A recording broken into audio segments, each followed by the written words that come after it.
It's official. The United States is preparing for war with China in 2027 or 2028. This is exactly how World War III will ruin your life.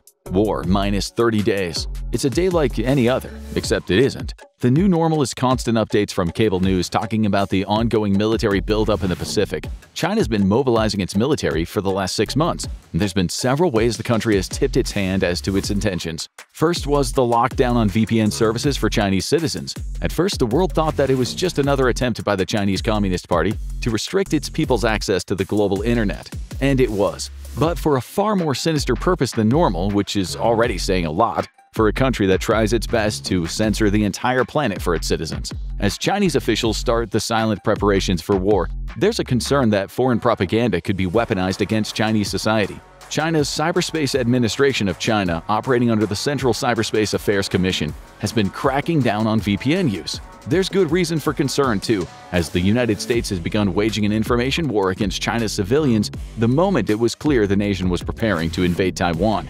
Organizations like Radio Free Asia, funded by the U.S. government, broadcast on both the internet and radio, attempting to reach Chinese citizens with news of the pending catastrophe. The goal is to erode public support for hostilities. But Beijing is also concerned of information flowing back into China from its own military once the war starts. For years, President Xi Jinping has been promising a swift victory over Taiwan to his people. The reality is the untested Chinese military will be cutting its teeth on the largest, most complicated amphibious operation in human history, a fertile stage for disaster.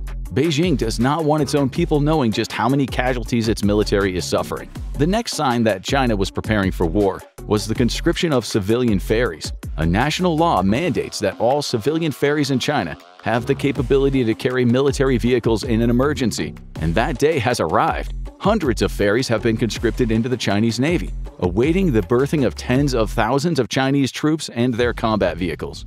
A third sign that the war is near happening now. For months, Chinese influence agents have flooded American social media, painting the United States as an imperial power only interested in enriching itself at the expense of others. It's a psyop being carried out to undermine American public support for the war, and it is very effective. But a month before the war starts, the campaign is ramped up dramatically. Chinese influence agents have infiltrated pacifist and other activist groups in America, even encouraging them to physically impede traffic near important American military installations. Online influence agents have convinced American activists to physically glue themselves to a U.S. Navy resupply vessel headed for Guam. It's a repeat of an incident in 2023 when protesters glued themselves to a Navy support vessel en route to deliver supplies to Israel. This latest stunt delays the shipment of fuel and air defense missiles, messing with America's military logistics and timetable as it prepares for conflict. War minus 7 days. Cable news is running up-to-the-minute stories on the situation in the Pacific. The Chinese Navy has taken up positions east of Taiwan, declaring a blockade of the island and informing the world not to interfere with what is considered an internal matter. At the UN, despite the American president's effort to court Russia over the last few years, Russia supports China and blocks a UN Security Council resolution condemning the illegal blockade. The U.S. now finds itself increasingly alone in the Pacific, having burned its bridges with long-standing European allies in an attempt to spin Russia out of China's sphere of influence. People's Liberation Army personnel have begun arriving at port towns all over China's eastern coast, their combat vehicles and other supplies already pre-staged weeks ahead of them. With a strict information lockdown in effect, it's difficult to verify news stories coming out of China. But there is word of daily incidents of sabotage of China's rail and road networks. War, Day 1. You wake up to breaking news. The war in the Pacific has officially started. The catalyst was a U.S.-flagged supply vessel en route to Taiwan and defying China's illegal blockade on the island nation. It's hard to tell who fired the first shot, but within an hour both nations had delivered crippling missile attacks against each other's forces. But for you back home, the impact of the war is different. You try to take your mind off of things and log into the PlayStation network, but it's offline. A major cyber attack has disrupted global internet communications as both nations unleash sophisticated AIs and cyber weapons against one another in cyberspace. You reach for your phone, but while you can still get a cell signal, getting on the internet is so slow it might as well be dial-up speed. TikTok is completely unavailable, though the US government had already blocked the app entirely the moment it was clear China was mobilizing for war. Other apps are sporadically available. You manage to get on Instagram and see people sharing posts from various news sources. Some are real, many are not. The internet is flooded with both fake and real combat footage, some of it having been prepared ahead of time by the Chinese influence agents to lower American morale. Videos of American ships being sunk propagate like wildfire online, making it impossible to tell just what kind of casualties the US Navy is experiencing on day one. One thing is clear though, the stock market has crashed. Stock indices are down 25% in the first 8 hours and show no sign of stopping, prompting Wall Street to close trading. You managed to log on to your crypto trading app and see that in a matter of hours, your bag just lost 40% of its value. It's an economic apocalypse. Day 2. As Chinese cyber warfare ramps up, America's digital backbone takes a direct hit, leaving communication lines in chaos. Families trying to reach loved ones overseas are met with silence as outages and interference spread across the nation.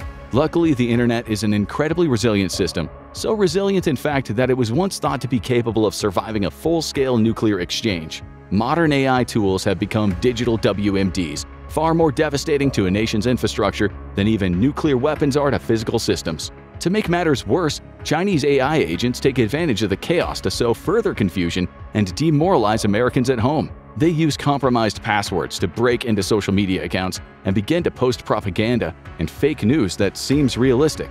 Russia has so far refused to take part kinetically in the war, but has not so secretly joined the cyber effort against America. The same disinformation networks that were so successful at swaying American political opinion since 2016 are put to task of sowing confusion and whipping up anti-war support. Budding peace movements seem to spring up almost overnight, the work of Russian and Chinese real-world influence agents and spies. Across American college campuses, college students led astray by disinformation hold rallies condemning U.S. military action in support of Taiwan. Mass media and free speech, the tools of liberation during the Cold War, have been turned against the United States in the greatest psychological warfare operation in human history. On various social media platforms, individuals and channels attempting to relay the truth about the ongoing conflict are flooded by bot reports, which result in video strikes and even temporary shutdown of entire channels. All flights into the Pacific are canceled for the time being. Thousands of Chinese tourists and businessmen are trapped in America, while only a few hundred Americans are trapped in China, thanks to a combination of State Department warnings against travel and the lopsided exchange of tourism between the two countries. Across the wider Pacific, though, tens of thousands of Americans remain stranded as flights back home are canceled. Eventually, they'll be rerouted through South America as the entire western seaboard of the United States is declared a no-fly zone for commercial and civilian aircraft. Panic-stricken shoppers empty out grocery stores in a replay of the COVID panic. This time, though, the target isn't just toilet paper, it's medicine, food, and water. Prepper and military surplus stores experience a boom in sales as individuals buy everything from non-perishable meals to survival equipment in anticipation of what could become a nuclear conflict. Sitting at home, you get a call not to come into work today. While the social situation at home remains relatively calm, your company relies on imported Chinese goods that are no longer available. Your job and the job of hundreds of thousands of Americans across the country is suddenly in question. With $500 billion in trade every year between the two countries, both nations immediately enter a deep economic recession. Day 3. Your day starts with no electricity. Living in a major city on the West Coast, a Chinese submarine launched a surprise missile attack against major electrical infrastructure in your city. Luckily, the Western power grid is very resilient, and within hours the power was flowing from alternate facilities. Still, the attack comes as a shock to the entire nation. It's the first time the homeland has been militarily attacked since the Civil War, not counting the 2001 terror attacks. This is just a sign of things to come. Increasingly long-range weapon systems mean that even the vast expanses of the Pacific Ocean are no longer a shield for the American homeland. To make matters worse, the rise of commercial drone tech has handed Chinese sabotage teams an unexpected advantage. Now operating inside the US, they can launch targeted strikes on military and civilian infrastructure with off-the-shelf drones modified into deadly weapons. Right as the power comes back on, you're shocked to discover that 2 brand-new B-21 Raiders, the world's most advanced stealth bomber, have been destroyed. The 2 bombers were sitting on the runway in Louisiana preparing for action against Chinese naval targets when a sabotage team used several small POV drones to launch attacks against them. At around $700 million each, China has just scored a $1.4 billion victory using a grand total of $10,000 in drones and munitions. And these are not the only attacks you hear of throughout the day. American defense facilities are extremely vulnerable to attack by sabotage teams using drones. As a result, All drone flights are immediately banned, and the penalty is a fine worth several $1,000s and up to 3 years in jail. Day 4. You're starting to get the clearest picture yet of what's exactly going on in the Pacific. It seems that the US Navy responded to China's attack on Taiwan with maximum force. The First Battle of Taiwan is still raging, though there are reports of heavy casualties for the US Navy. In order to ensure operational security and deny the enemy advantageous intelligence, the exact losses are unknown, but rumors persist that the United States has lost its first aircraft carrier since World War II. There's also rumors of numerous surface vessels, such as destroyers and cruisers, sunk or seriously damaged due to a blitzkrieg attack by the People's Liberation Army rocket force. What isn't up for debate is the cost that U.S. shore facilities have suffered across the Pacific. From Japan to the Philippines, Guam, and even Pearl Harbor, American military and civilian ports and airfields have come under withering missile attack. Hundreds of combat aircraft are either destroyed or damaged, despite U.S. forces dispersing widely in the weeks leading up to the war to smaller and less built-up airfields. It's not the disaster that Pearl Harbor was in World War II, but it has put U.S. forces on the back foot. While engineers can repair damaged runways in a matter of hours, it's not so easy replacing costly F-35s and F-15s. One news topic that keeps getting repeated is the sheer cost of the war and expended munitions alone. In just 4 days, the United States has expended thousands of air defense, ground attack, and anti-ship missiles. News anchors talk about the rapid depletion of U.S. stockpiles at this rate, noting that many missiles can take as much as 30 months to produce. As you step out of the house to get some fresh air, you hear the rumble of engines above your head. With all civilian traffic grounded on the West Coast, you know it can only be a military aircraft. Sure enough, you spot a Poseidon maritime patrol aircraft heading out to sea, operated by the U.S. Air Force reservists and on patrol for more Chinese submarines. The Coast Guard has taken up the duty of defending the American coasts, and their cutters join in the hunt for submarines attempting to launch further surprise missile strikes against vital infrastructure. As night falls, you hear on the news that Boeing's headquarters in El Segundo, California, has been struck by several missiles launched by a Chinese submarine.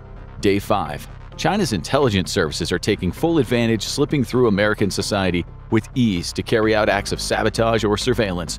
Police nationwide are vigilant not just against Chinese agents, but for those seeking to victimize innocent Chinese Americans who have recently immigrated here or have lived in the U.S. their entire lives. Your job calls you with semi-good news. You'll have the next 2 weeks off, unfortunately unpaid. However, your job has found alternate suppliers in South America and you'll soon be able to return to work, though at a part-time basis for a while. Many companies across the U.S. are scrambling to find alternate sources of funding or resources to import, but most won't be as lucky as yours, and unemployment is skyrocketing.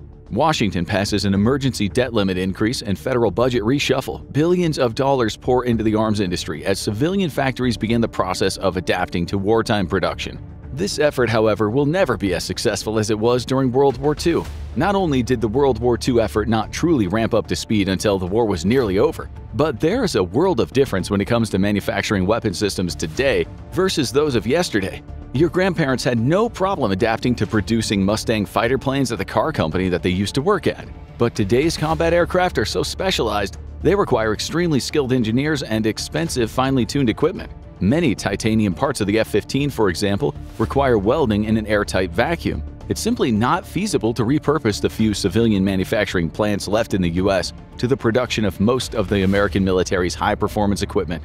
What is possible, though, is adapting them to mass-produce cheap and low-performance weaponized drones. As the war rages and both sides' exquisite combat assets are destroyed, increasingly both sides will turn to launching massive attacks using cheap drones against each other.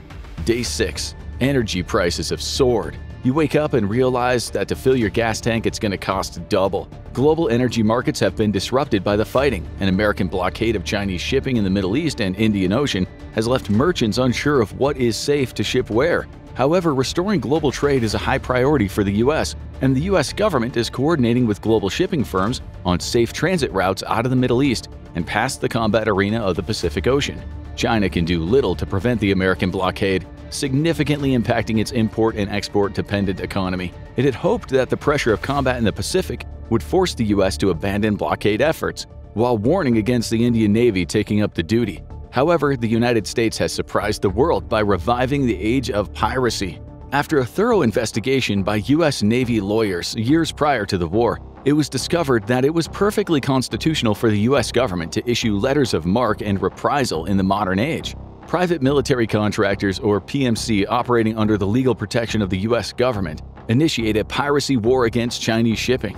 The pirate war takes place mostly using fast patrol boats and helicopters, with American and even foreign PMCs boarding Chinese-flagged vessels and redirecting them to neutral ports, where their goods are seized. The PMC receives a portion of the seized goods' value as a reward for their efforts, with the rest going to the US government's coffers. The strategy is extremely effective given China's inability to deploy naval combat power into the Indian Ocean and beyond. Day 14. 2 weeks into the war, it's clear that neither side has a substantial advantage over the other. Superior American military technology simply can't do anything more than hold the line against the vastly superior Chinese numbers. Reports coming out of Taiwan confirm that Chinese troops have seized several cities on the eastern side of the island, but are suffering extreme casualties due to ongoing Taiwanese resistance and US air and missile attacks. Across the Pacific, US combat ships are finally edging closer and closer to the waters around Taiwan due to the People's Liberation Army rocket forces running out of missiles to fire at them. Memorial services are being held in your city for American combat losses, which already number over 10,000. It's been confirmed that one carrier and most of its crew has been lost, along with several surface vessels. America's submarine fleet is dealing a devastating blow to the Chinese Navy, targeting any vessel that strays beyond the relative safety of the shallow Taiwan Strait. But the same aggressive tactics that make them lethal, operating deep inside enemy waters, also comes at a steep cost. US subs are taking heavy losses. In your neighborhood, a vigil is being held for the crew of a Virginia-class attack submarine sunk somewhere in the South China Sea after launching an attack against several Chinese ships. There are rumors of a draft coming, but a draft quite unlike any other in American history. The US Army is looking to draft several tens of thousands of individuals to take up local duty protecting vital infrastructure inside the US against sabotage. With the war being an air and naval war, the Army has little need for a full-blown draft. Instead of traditional conscription, the US government is drafting individuals with high-value technical skills, engineers, computer scientists, and AI specialists. The mission is to support cyber warfare, pilot drone operations, and staff the new wave of advanced weapons factories, churning out crucial tech like the stealthy long-range anti-ship missile, or LRASM, which is proving critical to the war effort.